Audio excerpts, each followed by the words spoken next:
سفر الجزائر، نظام جديد بمطار الجزائر. مبادرة عظيمة من مطار الجزائر الدولي.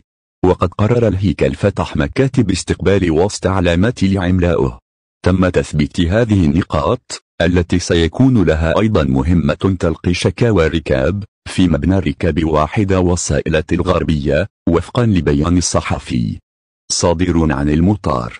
يوفر لك مطار الجزائر العاصمة عدة نقاط استقبال للمعلومات والتوجيه والشكاوى، وتقع في مبنى الركاب واحد والصائلة الغربية. هل يمكن أن نقرأ في البيان الصحفي المذكور موضحا أن نقاط الاستقبال هذه توفر كافة المعلومات المتعلقة بمطار الجزائر العاصمة.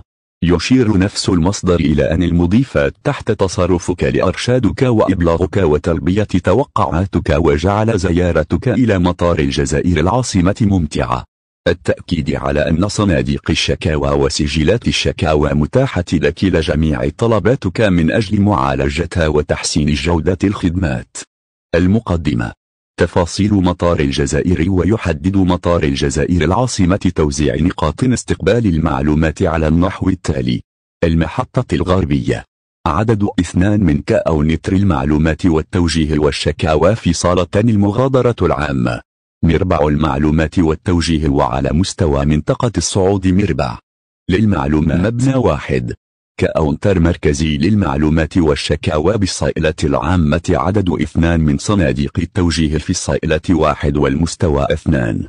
الترحيب بالمسافرين. توجهات جديدة من وزير الداخلية. وتجدر الإشارة إلى أن هذه المبادرة تأتي في اليوم التالي لزيارة وزير الداخلية لهذه المؤسسة.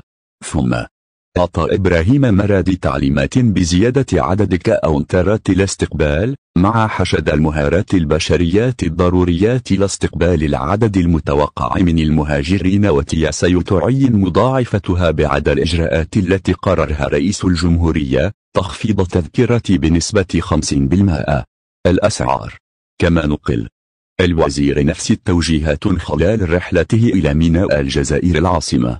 الأمر متروك للجميع للتعبئة من أجل تبسيط إجراءات استقبال المجتمع الوطنية، وفقا لتعليمات رئيس الجمهورية سيدي وأوضح عبد المجيد تبون، بهدف تسهيل انتقالهم إلى البلاد خاصة الصيف المقبل.